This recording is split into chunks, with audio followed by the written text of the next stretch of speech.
Welcome to United Shades of Gray, Conversations of Race in America on WSGW. Now, here is your host, Kareem Bowen. Good evening, ladies and gentlemen. Welcome to another edition of United Shades of Gray, Conversations of Race in America. I am so glad to be with you guys today. Those of you who are listening to us on the radio, it's going to be evening, but we're recording this in advance. So good afternoon to those of you who are watching live via our social media streams. We certainly are glad that you're here. We would love for you to like, tag, and share this conversation. Invite other people to be a part of what we're going to talk about. Today, I'm excited because in studio, we have some really cool people. One of my favorite and fast-coming people that we're going to have. I'm going to introduce her in just 1 second. She's fastly becoming one of my favorite people. And so I'm glad to have her. There's something about Mary. Something about Mary. But first of all, let's give a shout out to John B in the place to be, and we'll unveil our special guest. Hello, hello. What's going on, John? Not much. You have been busy, my man. Oh, yes. The radio world never slows down. Radio world, news world, all of that good stuff. 24-hour day, baby. The news is happening all over the world, 24 hours a day. So there is no unveiling.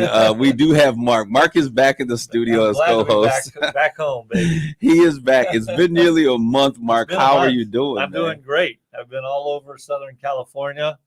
And it's good to be back in town, although I will be out again next week back in Southern California. But after that, I should be around the rest of the year, I think. So. It never rains in Southern California. It didn't. Well, actually, it drizzled a little bit while we were there.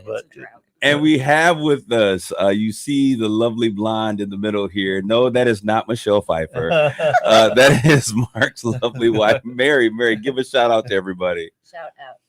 She said shout out. Yeah. Okay, you guys have just come back fresh off of the mountains in California, or from the beach to the mountains. Reversed. From the beach to the mountains. What does it mean? We started in eastern LA County in the Angeles National Forest up in the mountains. Mary was at a camp reunion. Camp Teresita Pines. Camp Teresita Pines. Okay, what's happening at Camp Teresita Pines? That's where I grew up, and then I worked there too. You grew up in the mountains? From age 11. She's a mountain girl. I grew up on the beach in Laguna, but then one year I found out about this summer camp up in the mountains. My parents had known about it from a long time ago, and I ended up there, and it ended up being one of the greatest things ever. It was a Catholic girls camp, and it's kind of where I, blossomed and got noticed as a person and learned I had skills and she got nature. skills. Loved it. Absolutely loved it. All right. So you guys are now going back as a family? Well, so sorry. Go ahead, Mary. Are you talking about just this past? Yeah. I'm wondering what I went back to. Okay. Well, so I went there for like 5 years as a kid, and then I got to be a counselor there too. And eventually it closed down. It was run by the Catholic Daughters of America, but eventually slowly closed down. But they sold it to the Lions Club, and the Lions Club is like winterized it, made it all fresh and everything. And now they've made it so that it's year round. It can be used for retreats and groups like weekly or on the weekends. And so you've got like scouts going there. You've got church groups going there. You've got their own groups that deal with disabilities. They've actually made it accessible to wheelchairs and to blind people. I mean, the camp is on a hill like this, literally. So normally you're on the radio, so it's about a 45 degree. I was going to say, okay, I'm looking at your hand. Is it about 45? It's a very steep mountain. Dirt path, everything. But the Lions Club went in there, and somehow they constructed these wide, beautiful concrete paths that went side to side to side with little markings in them, little etchings in them. So if you had a cane, special kind of walking cane that the blind use, you can just find your way along. You can start at the top. Wow. And go all the way down where there's this beautiful. But to Kareem's chapel. Question. What's the question? Why were you there? She said, wait a minute, John. She said, what's the question? What's the question? Why was I there? Oh, okay. Well, the camp meant so much to many of us women who either went there or taught there, or both, most of us, that our group was allowed, actually it was in the contract that once a year we'd be allowed to go back there and just have a little mini reunion and recommune with the mountains and the spirit of the camp. And St. Therese was our patron. So there's still a statue there. So this was a reunion of sorts. Correct. They've been doing it since I think 2000 something. Okay, so how many women were there? There's probably like 15 or 16. In the beginning, it's just us, and then also they open it up to like their families too. Okay, I was going to ask. So yeah. did Mark It's just not like big. drive you up, drop you off, and He could have. go down to the beach, or what happened? He could have, but I was adamant that he be there. Okay, what's the purpose of this particular camp? This retreat?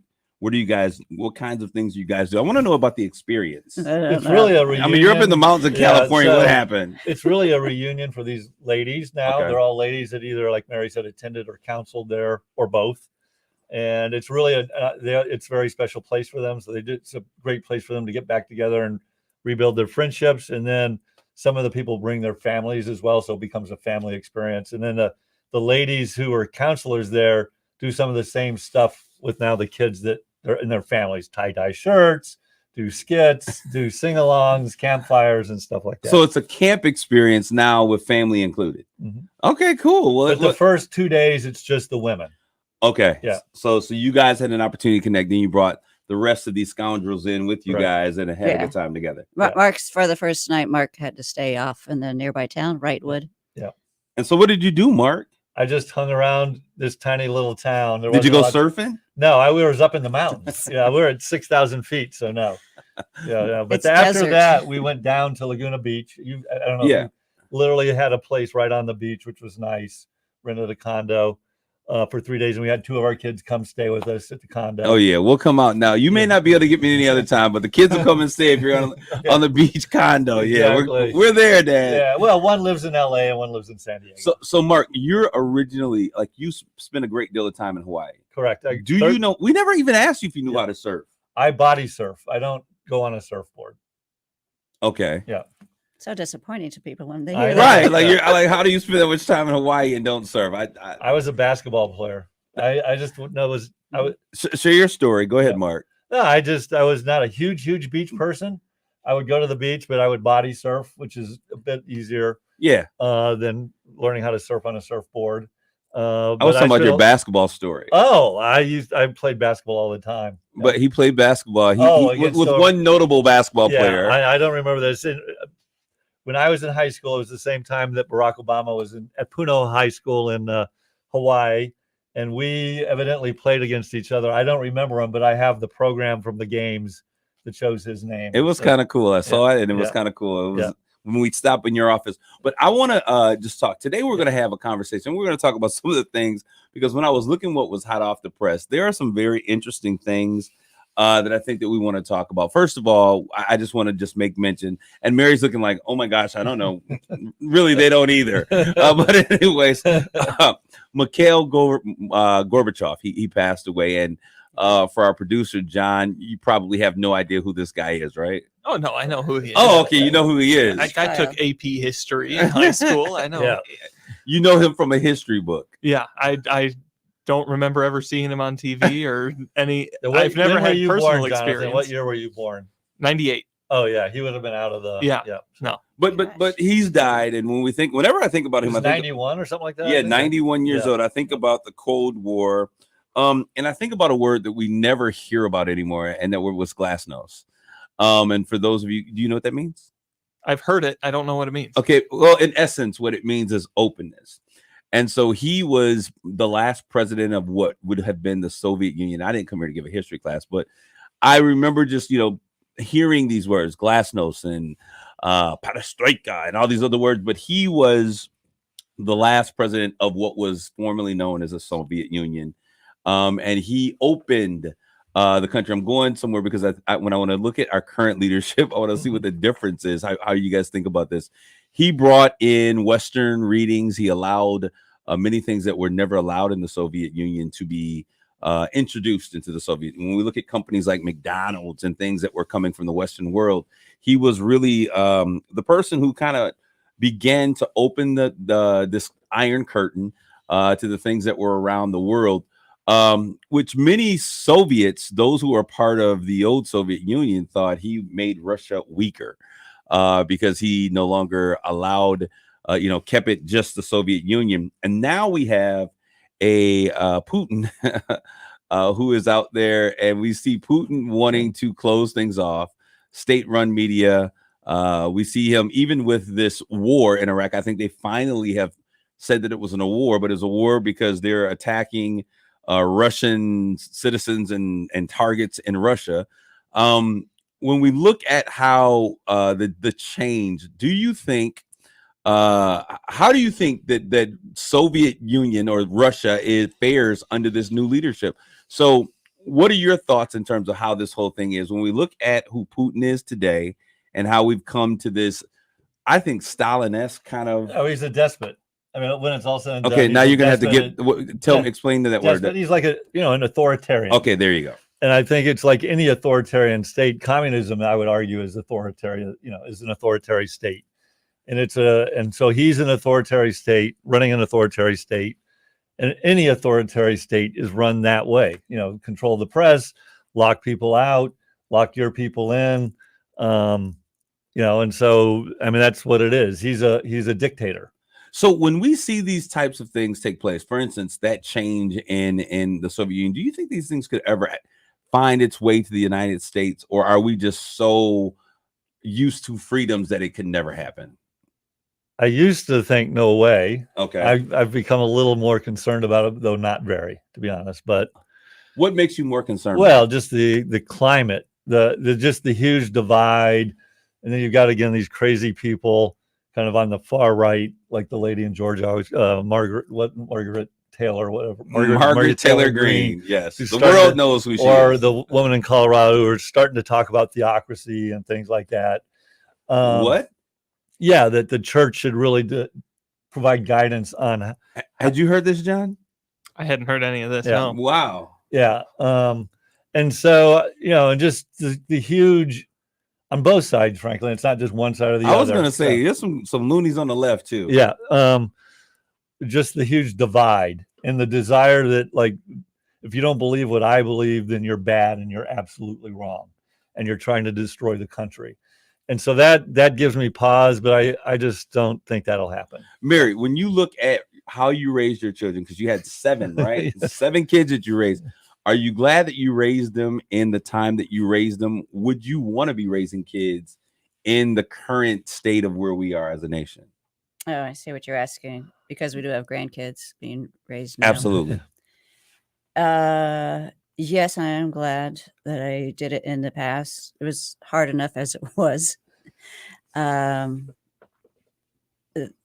don't think there was many kidnappings. There weren't any school shootings until they were mostly grown. Yeah, I'm much grateful that we did it in the past.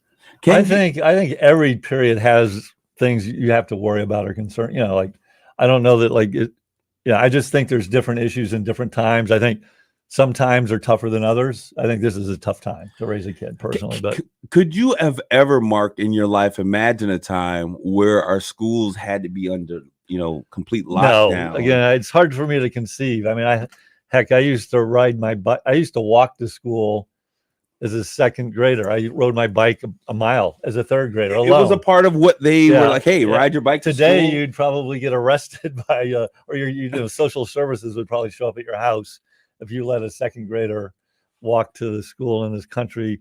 There's a part of me that goes like, is it really that much worse, or is it you're just more aware of it now? I think it's worse. Yeah. I think there's a decline in the morality of America. And because if you think about it, when I was a kid growing up, second, third graders, I think we were riding bikes to school. Like we would get together and, if you got a bike, then you would, other people that were on your street or your neighbors, and you would ride bikes together. That was a part of the fun. Like, oh, are you going to have hot lunch or cold lunch? Let's take a cold lunch and let's ride our bikes. But my question would be like, what percent of, if you let second and third graders go alone today, what percent would actually really be assaulted? And is it really that much different than when we were kids? Or is it just because news is so available and worldwide today that you become aware of it? So so you thinking, Mark, maybe things were pretty much the same way, but now we're just aware of it? Really? That's one of my questions. Is like, because again, if some kid gets kidnapped in California, we know about it here. Amber Alerts everywhere. And whereas 50 years ago when I was a kid, no one ever knew about that other than very locally And even then, you may not know about it. Okay. I think that there is a degradation of morality that we're seeing things that are so heinous that we've never seen before. And I think that is kind of where we are. And when I look at, as you were talking, it was funny because Mary, as you were talking about the summer camp that you went to, was a kind of like a faith camp, right? Mhm. You grew up as a faith camp. I mean, how many people are sending their kids to places that talk about God anymore? Well, around here, Spring Hill's a big deal.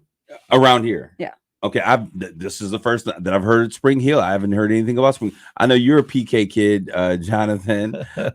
So had you heard about Spring Hill?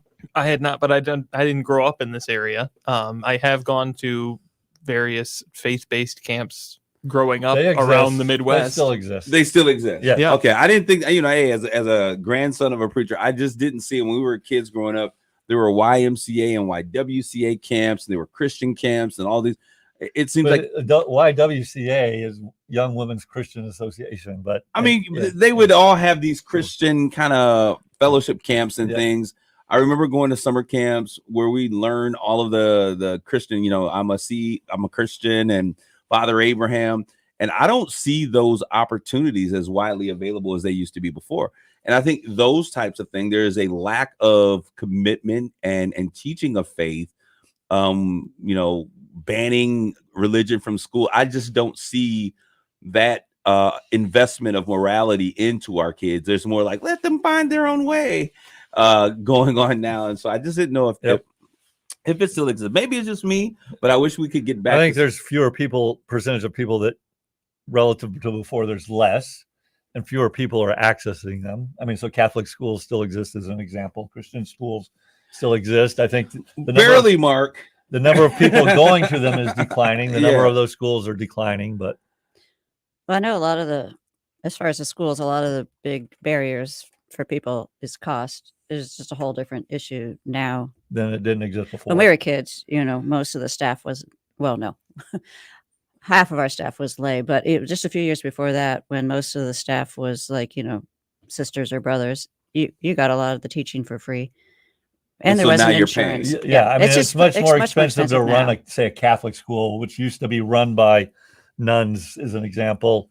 Versus teachers, versus people that you have to pay real money to. Lay people. Yeah. I got you. Yeah. All right. Someone says listening. Greetings from Norway. Well, welcome Norway to the conversation. That's awesome. Where are they in Norway? Are they in Bergen? Norway. Since Norway is in the house, I want to ask the question because we're getting ready to transition to a conversation about the slap that was heard around the world. Chris Rock recently, and he let people know, I think it was in one of his stand-up shows, that he had been asked to host the Oscars again. I think it's been about 5 months since he had the taste slapped out of his mouth by Will Smith. And everyone saw this happen in real time on television. We thought it was a bit maybe that they were working with, but this was the real thing. What is my guy saying here? He needs to correct his spelling. What's that? Mary Fish 1999. Mary said that you need to correct your spelling. Mortality does not come from religion. Humans had morals before the three main religions, respectively. Well, I respect your opinion, and I don't think that morality comes from religion. I don't, but I think that religion reinforces it. Absolutely, Yep. Amen. Because I think there's a greater sense of self that says what's right and what's wrong. And we can talk about that. But anyways, we're going to talk about get in here, Norway. We want to know. Chris Rock recently made it known that he was asked to do the Oscars again. And he made a joke. And I just want to get some feedback on this joke here.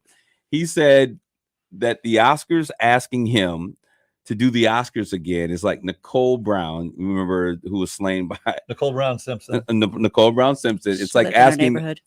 Yeah, it's like asking Nicole Brown Simpson to go back to the restaurant. And so he was alluding to the fact that, asking me to come back to this place that I was traumatized is like asking her to come back to the place where this heinous crime took place. And so Nicole Brown Simpson's sister has, she rebutted, and she was kind of upset about the fact that he would use that as an example. I do think that's in poor taste. Okay. I mean, equating getting slapped to a horrible murder. I do think that. I mean, I get the joke. He's a comedian, right? He's a comedian. He likes to push the boundaries. I do think that one was in poor taste, personally. Okay, I would agree with in poor taste. I think that if you're expecting Chris Brown to be politically correct, Chris Rock. Yes, Chris Brown. Chris Rock. That's a whole nother story, Chris Brown, man. So that's a whole nother story because we're not going to talk about his lawsuits and the legal troubles that he has about drugging and raping women. That's a whole nother story. But looking at Chris Rock to be an example of what is morally correct and PC, I don't think comedians are held to that level of respect. But when you look at that question, what do you think about them asking him to respond to the invitation to be? Do you think he should have accepted? I mean, it's a personal opinion, personal choice. I mean, it would be great. I mean, it would draw, a huge audience. That's why they invited him back. And it's whether he felt like he wanted that to play along with that kind of publicity and that kind of taking advantage of the past event for publicity and awareness. He doesn't really need it. He's obviously one of the world's most famous comedians. I don't know. I have a hard time believing. Well, I shouldn't say that because I didn't live through it. Yeah, you got slapped. It doesn't seem like it's like I was going to ask you to say you got robbed. You didn't get carjacked. You did, so it's. Yeah, but anyway. Okay, so. No, because I think that I was going to ask you to go back and say I think I got a thread of what you're going to say. Yeah, I think you were going to say like, dude, you got slapped. Let's keep it going. Let's move past that. But you got to think you're looking at a man who was slapped on one of the biggest stages. Yep. All the world saw it. The entire world saw talking about it. Doing his job. Yeah, he was doing his job. Slapped doing his job. Yep.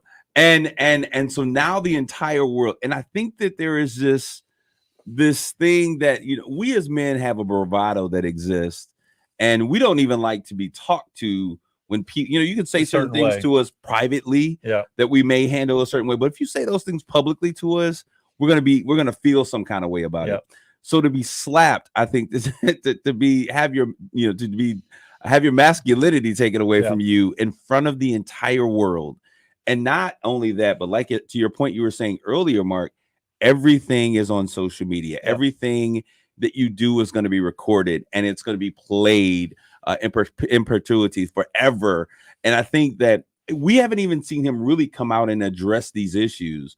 So is it in poor taste even for the Oscars to ask a man who is not publicly? Well, he asked him in private. I mean, I don't see it in poor taste to ask him. You don't know how. But is it insensitive? I guess I don't view it that way. Okay. Because it would be a chance for him to get up and say something if he wanted to, potentially.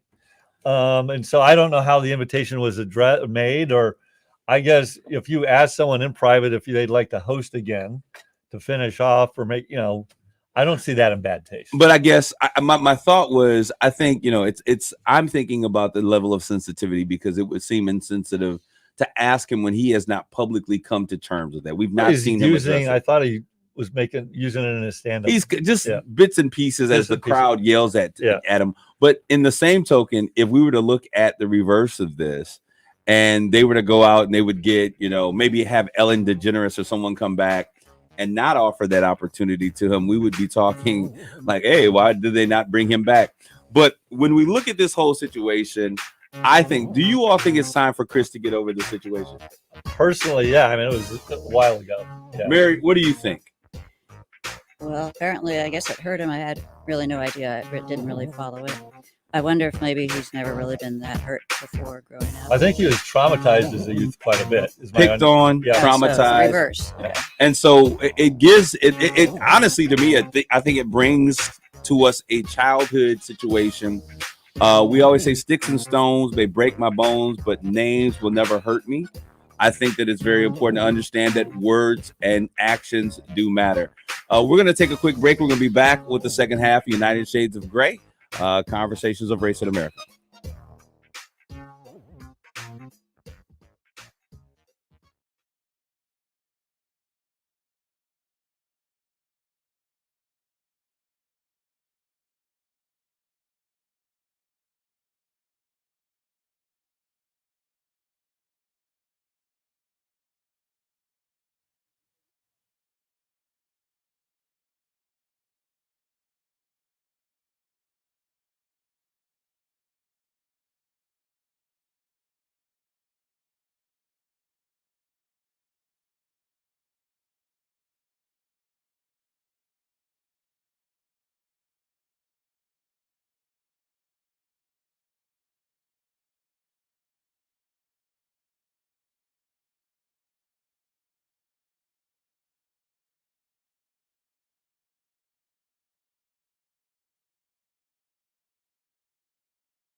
You're listening to United Shades of Gray on WSGW.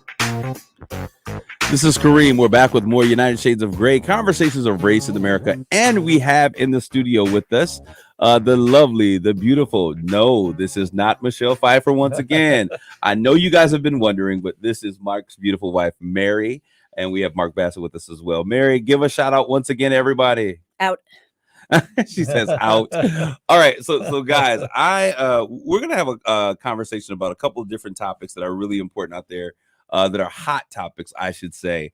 And the first one I want to talk about, Mark, this is about you, because I had I had a guest send me a direct message and be like, is that guy shopping for Christmas stuff in July? Of course. I'm like, I shop for Christmas stuff year round. Well, this is what they were saying. They were just like, I just don't understand why people are pushing Christmas so hard before we can even get the kids back to school. The kids hadn't been back to school. And they're like, so, when are we going to stop the commercialization of Christmas? And I was like, ooh, I can't wait to ask Mark that question. It's been several weeks since Mark has been here. I don't consider what I do of commercializing Christmas.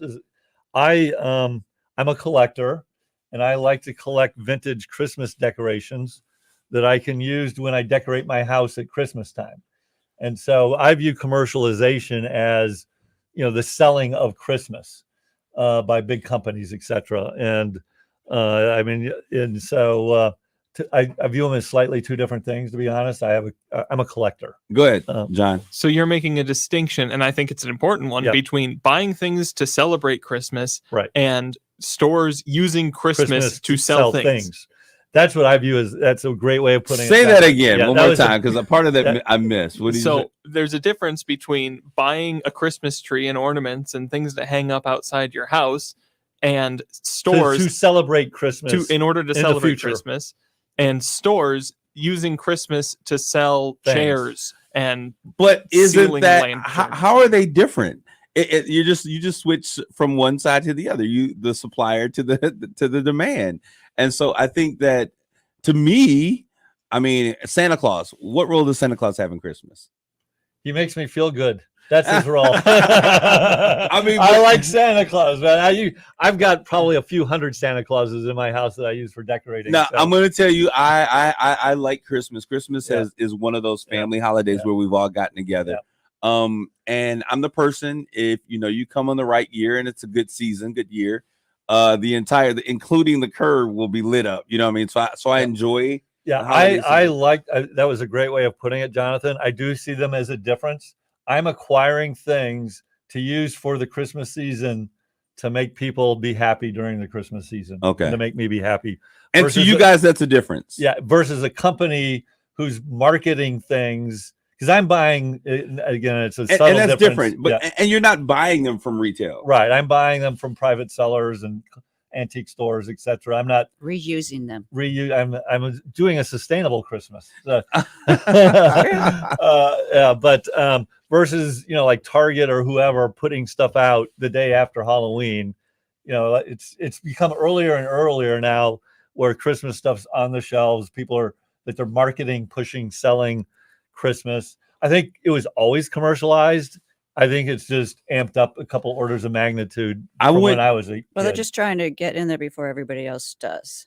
I went to Home, and I think that's what it is. I went to Home Depot. It was August the 2nd. I went into Home Depot, and first of all, I was just kind of like, whoa, we just got over the 4th of July in my mind, and I saw back to school, like their books, buy your books. And I'm thinking to myself, like, don't the kids go back? But it's August 2nd. I didn't recognize that the kids were going back to school a week or so earlier. So they're going back before the holiday. So after I kind of like, okay, I guess I get that. Then I went around the corner to the seasonal section, and I could not find certain things that would be out during the summer season. Yeah, that's packed away. Yeah, now it's fall stuff. I'm like, wait a minute. Yeah. Doesn't summer end September 20th? And I started looking, and they were bringing out Halloween things. Yep. And then I was like, okay. Then I saw like Christmas decorations. I haven't seen Christmas yet. Go to Home Depot. My friend works at Walgreens, and at the summer camp, she said she's getting a lot of pressure because they're already got all their Christmas stuff that they're going to have to put out pretty soon.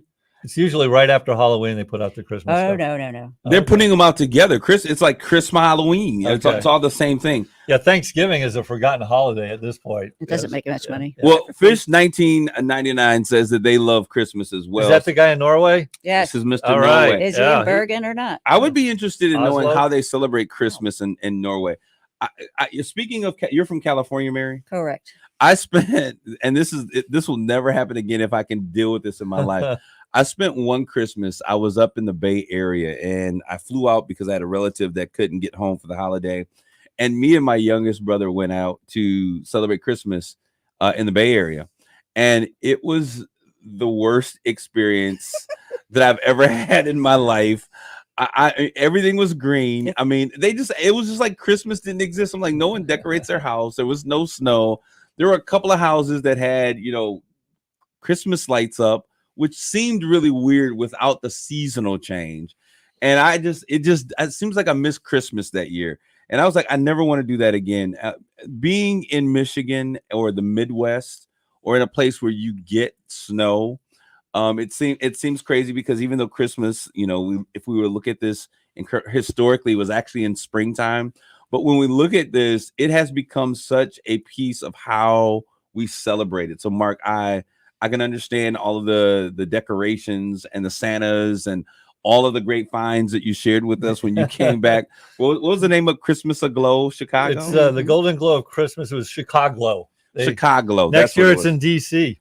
If you want to join, Kareem, you can ride with us. We'll go and go shopping in D.C. Yeah, I'm gonna leave that to you and Mary. Okay. And you guys share your finds. But as we look at it, I do wish it seems like the world is speeding up. I'm looking at the fact that we are the last day of August, heading into the month of September. This year has already gone by. I don't know if COVID put a light warp. What I've found is time speeds up the older you get. Think about but everyone's saying that it's going. Jonathan, has time been flying to you? You're the young guy in the room. Well, I do think that Mark is onto something there, because as you get older, a day becomes less and less of a piece of your life, right? Think about when you were a kid in school, how long the summer felt to you.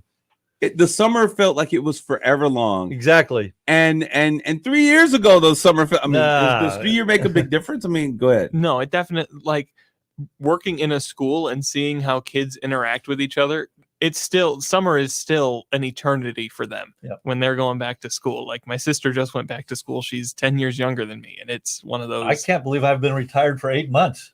Doesn't feel like it. I mean, it's just Mark, now that is true. It doesn't seem like it's been that long, and I thought that you would be a little kooky and crazy by now, but you seem to keep yourself busy. Pretty. Yeah. I told you, I said, Mark, you're going to be more busy when you retire. I know. I need to step back and go, am I involved in too much stuff? So no, not yet.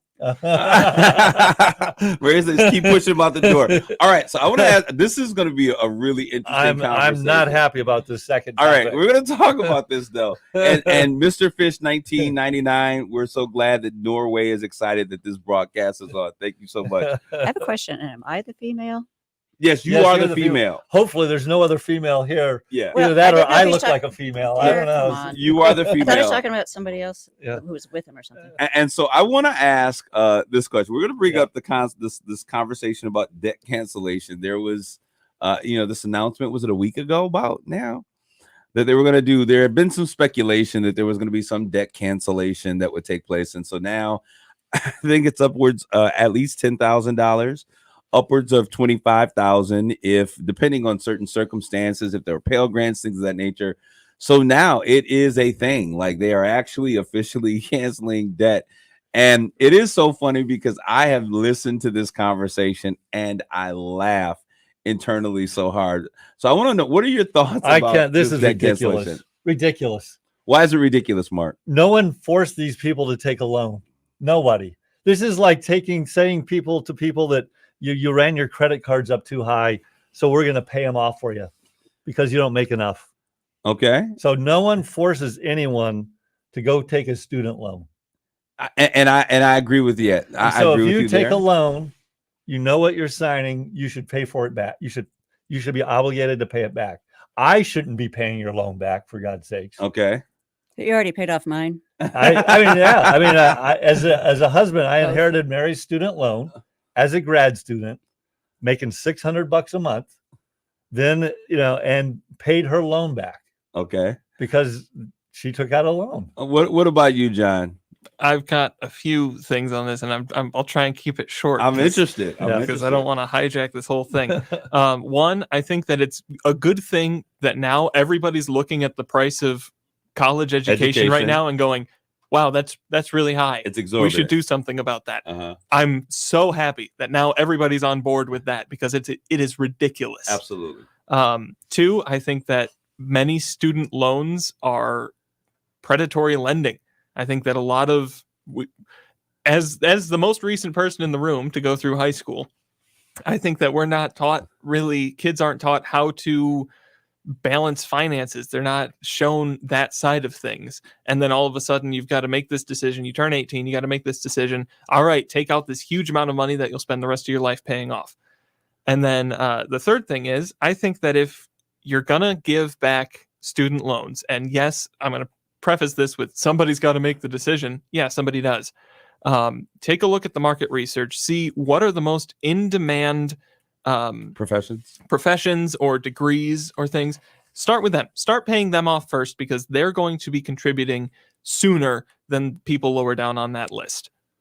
Ooh. That's wow. Really so let's get the IT people free education first. I'm not saying free so let's education. Get the doctor. Saying, wait a minute. You said it now. Yeah. Okay. Or doctors or engineers. Let's get our doctors. Yeah. Our engineers. They're gonna be. The reality is, though, they can pay their loans back. They should be able to. So no one should be getting a medical degree, and I'm paying for that. Well, so, I don't completely agree with that, and I'm glad what our one of our listeners said. They said, hey, education is free in Scandinavia, and I think that when we look at our nation. And where we are as a what country. Are the taxes in Scandinavia? I mean, let me finish. Thank you, Scandinavia. Don't hate, Mark. I think that when we look at this, I think that we live in a nation that there are a lot of things that we do that make sense.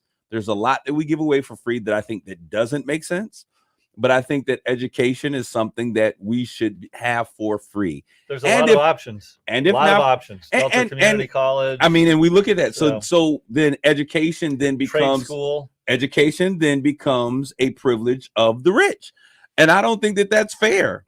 And so when I look at this and I look at the fact that of who's taking these these student loans, there are people who need them. And when you talk about a Pell Grant, and that's why they had a greater number of amount of money that was removed. A Pell Grant is for students who fall beneath a certain level to be able to sustain themselves. Or if you're going to take a loan to go to a school, you better find a job, be taking a degree where you can have a job that allows you to pay back the loan. Now, we wouldn't think that way if it was talking about how we're going to run our business, our small business. We want government to stay out of those things. So if you have to take a Pell Grant, because financially that is where you fall in life, I think that the government should, I wasn't talking about Pell Grant. I was talking about a person, me personally. Right. If I'm going to take out a school loan, you better be thinking about paying it back. So you better be getting it for a degree that you think gives you a high probability of paying back that loan. Again, I just kind of go like, hey, there's also what I like about our system is there's all sorts of options. Okay, so I gotta read this because I think this is funny. Fish is out there. He isn't. She, I think, because it's two females. She is in full swing. She said, "Yes, you as a white man should pay all you should pay for those who are less fortunate because of the way America was built on the back of enslaved Africans who are relegated to a permanent underclass." Fish knows nothing about my personal history, but that's okay. I mean, well, don't get mad at Fish now. Fish. I mean, and when I think about that, Fish, I look at what we have done for natives in this nation. I look at what we've done for a lot of people who are part of this nation.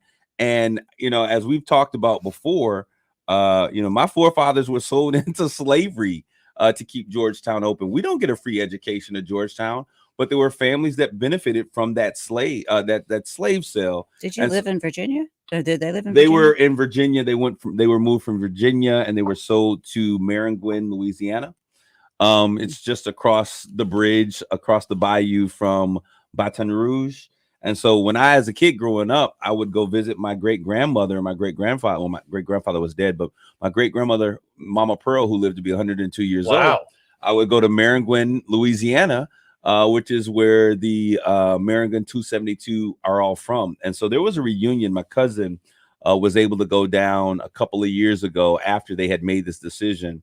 And so she went and met other members of the Maringouin 272, and they were just talking about it. And so since that time, Georgetown University, the students have voted to provide reparations and free education to descendants of the Maringouin 272, and now it's in the hands of the university, but there's been no response. So when I think of those types of things, I just think that, hey, there has to be, just look at it as someone said to me. Those are unique cases. Those are unique cases. A lot of these people getting their loans excused. How unique cases are those, though? I mean, I think that people are poor out there and they're hurting. Sure. And education is real. But this is what someone said, and I thought this was quite funny. They said, just act like this is another tax cut for the upper 1% that you want to argue about in a couple of years.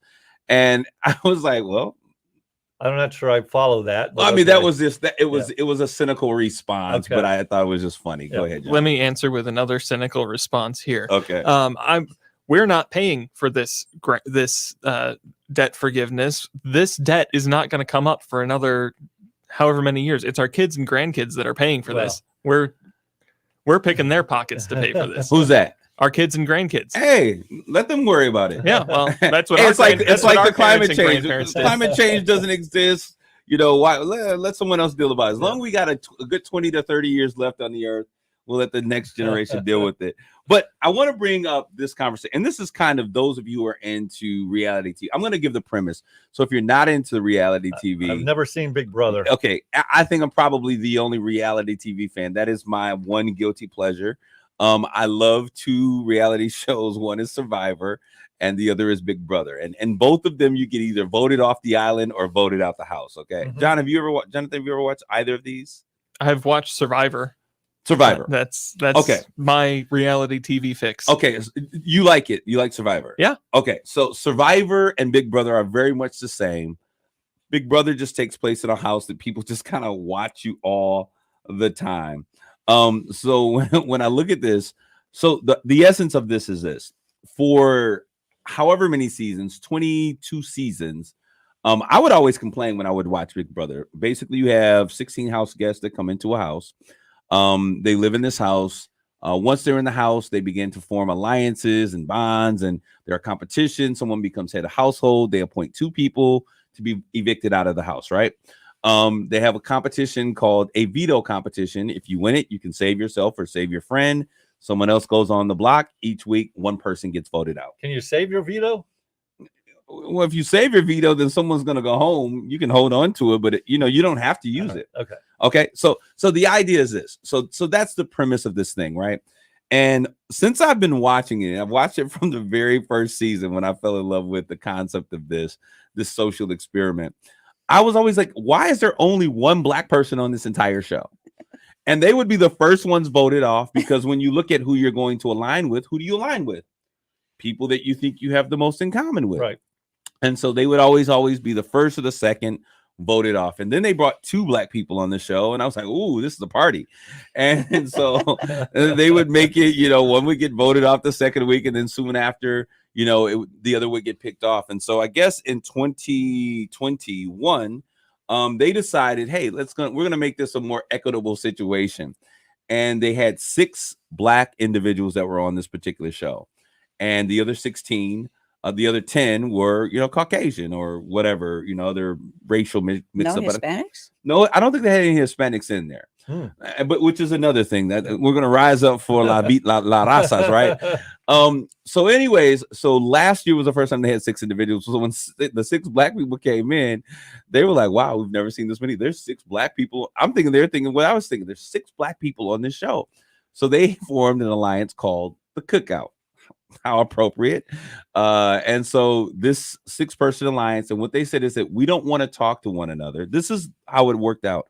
We don't want to talk to one another. We got to continually partner with the white people, because if they see us together, they're going to get afraid of us. And so that's what they did. So they somehow colluded up at the beginning. At the very beginning. Got it. That's brilliant. Yeah, that's what they did. So each of them had white partners because they didn't want to be seen together, and they made it through. They executed, and at the end, the 6 of them made it to the end, which was the first time this has happened. So were they the final 6? They were in the final 6. Wow, it was amazing. Yep. And Xavier, who was this black model MBA guy from wherever, Yale, he was the ultimate winner. So this year, they have like 4 or 5 black kids on there this year, 3 or 4. And there's a white guy named Cal Kaepernick. He's like, I think it's going to be another. We should team up and have a white alliance. Yeah. And so his teammates said, and it's in the consequence of the show here. So the teammates were like, that's racist. Yeah. And so I think Big Brother kind of hid the cameras from some of the conversation. Yeah. But I want to ask, so when we see things like this, does that constitute a level of racism in your eyes? When we see a show that has been predominantly white have a successful winner of black individuals that have come together, or is this just him being neurotic in the moment and scared of gameplay?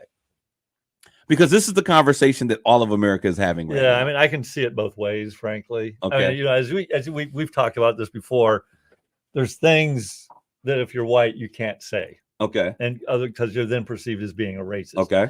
And so I get that. Is that racist because you're going to a bunch of white people are now going to form a it sounds like regular life to me. Yeah. And but at the same time, it's just okay. This is a game, and these we're gaming around this team potentially having a coalition that we don't know about. We're going to form our coalition. It's got nothing to do with race. Right. It just so happened that the first coalition, because of the way this thing evolved, was an all-black coalition.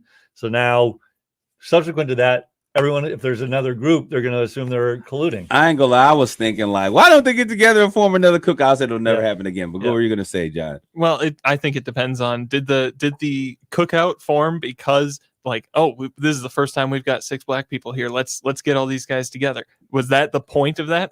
That's exactly when they came in and they saw 6. They knew immediately like, we've never had this many. This is going to be the first year that a black individual wins this. And all 6 of them are going to get to the end. Turnabout's fair play then. And I don't disagree. Yep. But I think that when he first came in, I think there's some things with this kid. He said some things that were kind of shaky, and I think the white kid you're talking about. Yeah, the white kid, whatever his name is. Yeah, and I think that he is. I don't necessarily. I wouldn't use the term racist. I think it is a term he doesn't understand. Insensitive. There you go. Yeah. I think he's a bit insensitive about how things work. But the entire when I looked at social media, they were like blowing up like this kid needs to. They wanted the show to kick him off. Yeah, of course, because that's social media now. There's an instant reaction to let's cancel him. Cancel him. But I'll tell you what. I'll tell you what I think the key indication was in this whole thing, and I think that these things make a difference. First of all, I think that what he was afraid of is the thing that minorities have to deal with all of the time, that I'm going to be in the minority and I'm going to be the first one out of here. That's what blacks have dealt with on that show and in life in many cases for a long time. But one of the contestants, her name is Taylor, absolute beauty queen, pageant queen, absolutely gorgeous. She says, I didn't understand this thing. I could not vote off, Jasmine because Jasmine is a black woman. And I didn't want to come on the show. She's a white woman? And she's a black woman. Oh, she's a black woman. I didn't want to be one black woman voting off another black woman. And I thought to myself, that's just foolishness. That ain't even how the game is played. I understand the point that you're making. But when we look at these things, life mirrors reality TV in so many ways. Mary, I want to thank you for being here today. She is just like tuned out, like, okay, you guys enjoy yourselves. But thank you for coming today, Mary. She says black people are the only 13% of the population. You have to be smarter. Yeah. Absolutely. We thank you very much, Fish from Norway, joining us today. Join again, Fish. Join again next time. We want to thank you guys for tuning in. This was a good, relaxing Mary. I'm so glad you came in today. John, as always, John B in the place to be. We appreciate you. You guys take care of yourselves and each other. God bless you all. Grace and peace. Bye.